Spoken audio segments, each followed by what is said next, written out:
Celebrating 30 years of phenomenal trend forecasting, 5 times a week, Monday through Friday. Here's Gerald Celente with today's trends in the news. Hi, this is Gerald Celente. It's Monday, September 28th, 2015. And here are some of today's trends in the news. Well, the market is the news. Over here in the States, Mr. Dow's down more than 300 points. That's right. It's 2,000 points lower than it was when it hit its 18,000 high. Now hanging around at 16,000. NASDAQ, wiped out 3%. Over there in Europe, down on average about 2.5%. And in China, Mr. Shanghai laying low, not doing much of anything, but Nikkei's not doing very well, down over 1%. And oil, hey, you remember the news on Friday? Hey, oil prices are going up because that rig count went down. Well, oil prices are down today. Yep, down back to where they were. So, what's going on? Gold, down $14. Platinum, hitting a 6.5-year low. Again, only speaking for myself, I do not give financial advice. I still believe in gold because you're seeing all of this chaos in the markets. The volatility continues. The Fed is trapped. They're trapped. And that's what this is showing. And the other really interesting thing is, again, I was criticized when I said that this whole thing of record low interest rates and quantitative easing was going to do nothing to help the general global economy or the national economy. And now everyone's saying the same thing, virtually, that all this did was feed the equity markets and feed the speculation. And there's fear out there. Front page in today's Wall Street Journal, junk bond downturn threatens M&A boom. Investors are pulling back from junk bond market in a shift that threatens to slow the global mergers and acquisition boom. Tepid demand forced European cable company Altus NV and U.S. chemical producer Olin Corp in recent days to reduce the size of their bond sales and boost interest payments. So, what they're showing here is that this is a canary in the coal mine because things don't look good. And Saudi Arabia has written tens of billions of dollars from global asset managers, withdrawn tens of millions of dollars from global asset managers as the oil-rich kingdom seeks to cut its widening deficit and reduce exposure to volatile equity markets amid the sustained slump in oil prices, while they're waging war against Yemen. But we won't talk about that because nobody does. Okay to kill them Yemenis, but don't touch a Yazidi, especially if they're on the mountain. It was a Black Monday, said one fund manager, referring to the large number of assets withdrawn by Saudi Arabia. Since the third quarter of 2004, SAMA's reserves held in foreign securities have declined by $72 billion. Other industry executives estimate it is much higher than that. Fund managers with strong ties to Gulf sovereign wealth funds such as BlackRock, Franklin Templeton, and Legal & General have received redemption notices, according to people aware of the matter.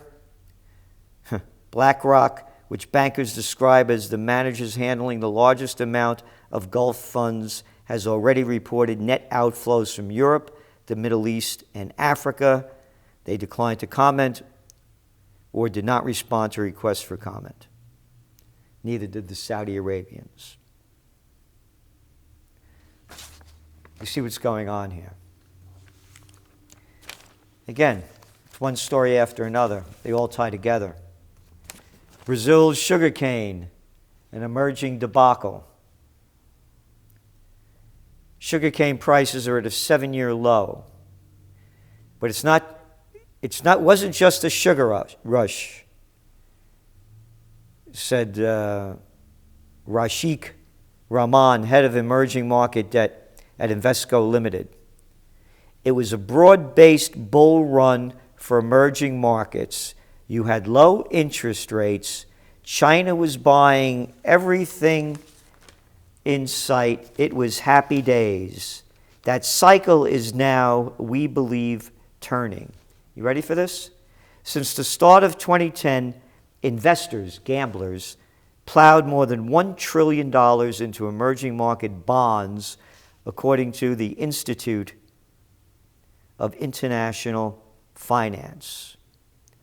And, of course, with Janet Yellen yelling out, almost coughing out, that they may raise interest rates, what goes on? Well, that debt burden gets bigger because the currencies keep declining, commodity prices keep falling, and the situation worsens. Again, goes back to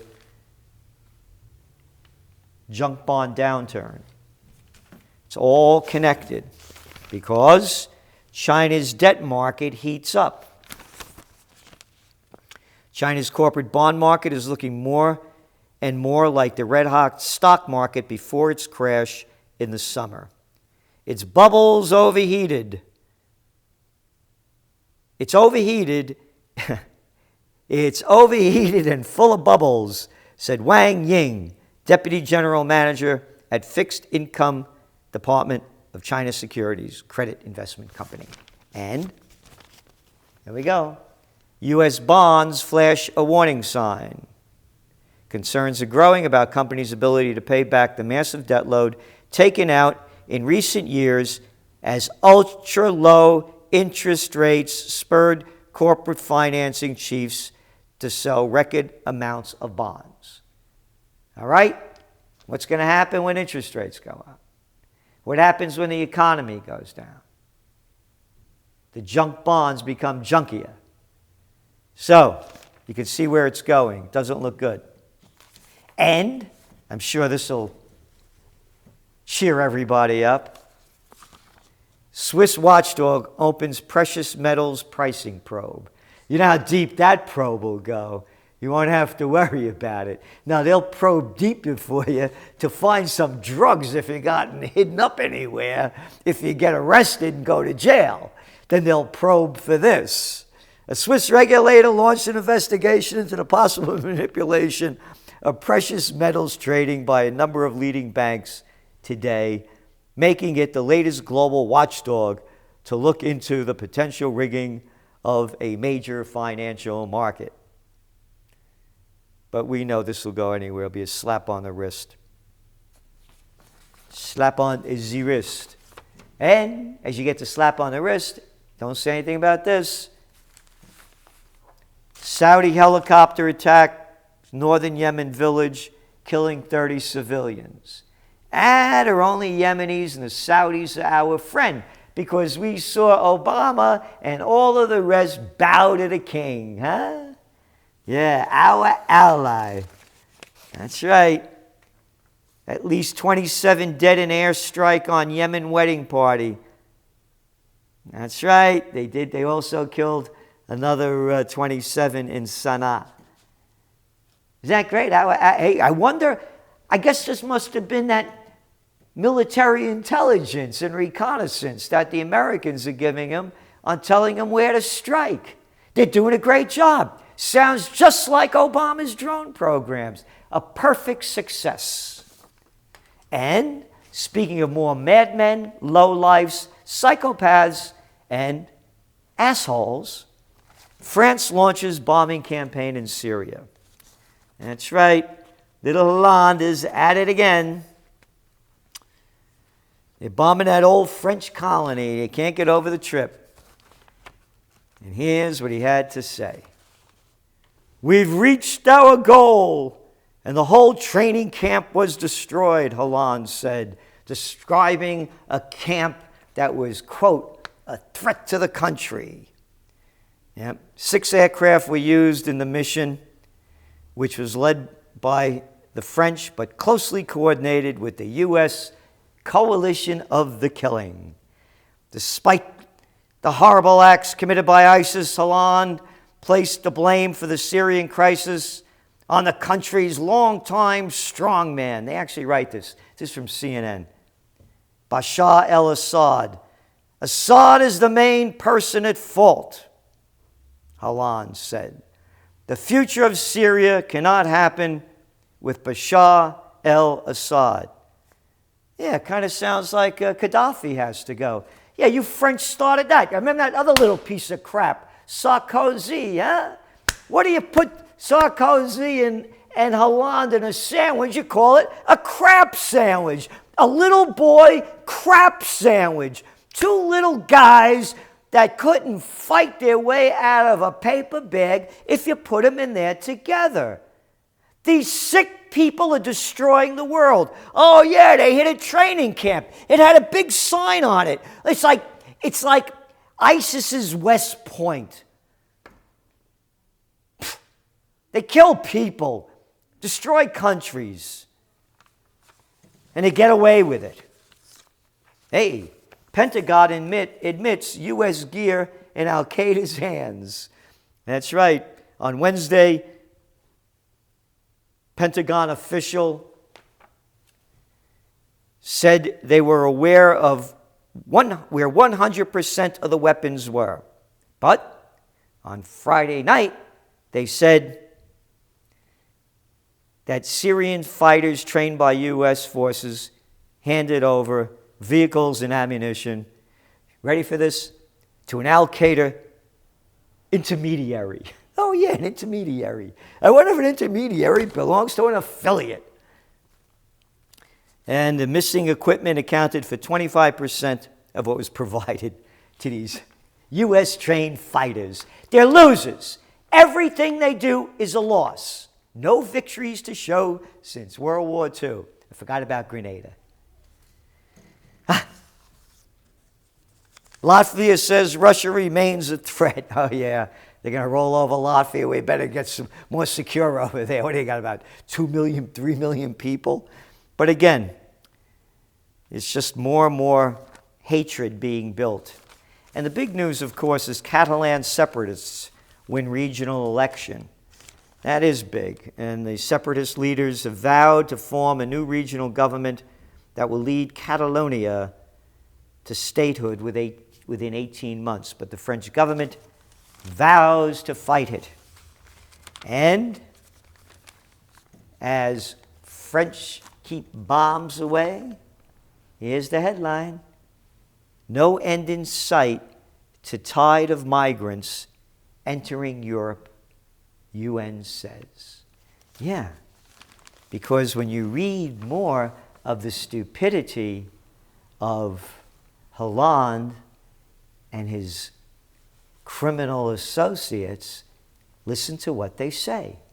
The French Prime Minister, Manuel Valls, said, quote, "We're not going to receive 4 to 5 million Syrians, so the problem has to be dealt with at the source." This is how sick they are. Dealt with at the source. The source is the United States, France, and the UK, and the Arab League of Madmen destabilized the joint. So now they're going to bomb it because they don't want to take in more refugees, as they keep saying, no end in sight to tide of migrants. Not migrants, refugees entering Europe, UN says. Now listen to this madman go on, this Valls. "We are striking this terrorist organization because they're preparing strikes on France from Syria." You ready for this? "We are therefore acting in self-defense." Oh yeah, you bomb. Hey, now let me get this straight. Assad has to go, but the United States is supporting Saudi Arabia to put Hadi back in office when they threw him out of Yemen. That's okay. When you throw out that guy, it's okay. You got to put him back in. But if you throw out a duly elected president of a country where the religions were treated very well, very educated, and were more prosperous places in the Middle East, then Assad has to go. So when you listen to the Prime Minister, Valls, and you listen to Hollande, you're listening to madmen. And they're everywhere. Right here in the USSA. Because the woman that's now running ahead of the pack, moving up, not quite ahead yet, Carly Fiorina. Here's what she said this weekend. She rejects the conclusions of a Senate report on waterboarding.